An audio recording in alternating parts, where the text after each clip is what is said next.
para po sa mga kalalabas lamang, alamin na po natin ang magiging lagay ng panahon ngayong araw mula sa ating weather tito na laging may panahon para sa iyo. Tita Alvin, gaano ba kainit ngayong araw?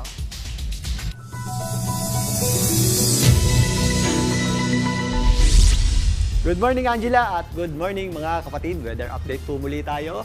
Sa ngayon nga ay wala na po tayong low pressure area sa loob ng ating Philippine Area of Responsibility. Tuluyan na po itong lumayo at tumungo na dyan sa area ng Vietnam.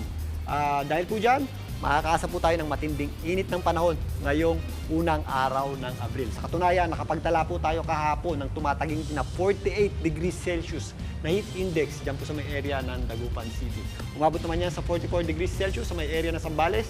Yan po ay area ng Central Luzon, maging dito sa Birac, napakainitin po na pumalo sa hanggang 43 degrees Celsius na heat index. Ngayong araw na ito, asahan pa rin po natin ang matinding init ng panahon sa malaking bahagi na po yan ng ating bansa.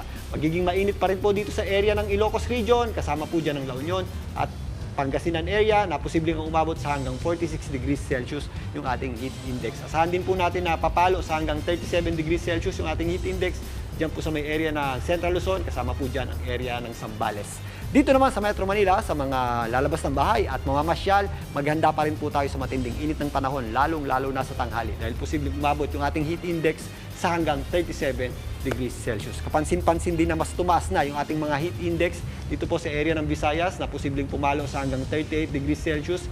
Diyan po sa area ng Cebu, maging dito sa area ng Mindanao na kung saan papalo na sa hanggang 39 degrees Celsius yung ating heat index dahil nabawasan na po yung ating epekto ng ating low pressure area at ng ating intertropical convergence zone. Maganda po tayo sa matinding init ng panahon pero pagsapit po ng hapon, huwag pa rin po natin kalimutan magdala ng payong dahil posible po yung ating mga thunderstorms na kadalasan nga nangyayari tuwing hapon at gabi.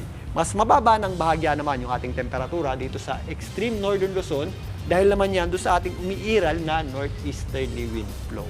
Pero teka, ano ba itong northeasterly wind flow? Ang northeasterly wind flow po ay parang amihan din pero mas mahina na po ito at hindi na rin kasing labig.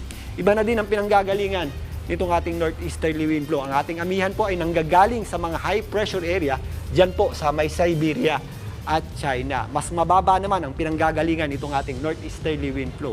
Galing na po yan sa mga high pressure area dito sa ibabang bahagi ng China at galing na rin dito sa area o sa kasalukuyan nga, galing na po yan dito sa high pressure area sa may bandang Taiwan. Kaya hindi na po ito ganun kalamig. Mararamdaman po ito sa mga unang bahagi ng panahon ng tag-init at mababawasan ang epekto nito sa mga susunod na linggo at tuluyan na rin mawawala kasabay ng pagtindi pa ng init ng panahon ngayong Abril. Counting morning kay alaman muna para sa mga nag-aagahan ngayong umaga. At yan po muna ang ating lagay ng panahon. Muli, ito po ang inyong weather Tito Alvin. Lagi may panahon para sa iyo. Mga kapatid, Dimples Romana po, kumpletuhin ang inyong umaga ng mga kwentong puno ng inspirasyon. Salubungin po ang bawat araw ng may ngiti at pag-asa. Kaya't mag-subscribe na po at mag-follow na sa aming social media pages ng News 5.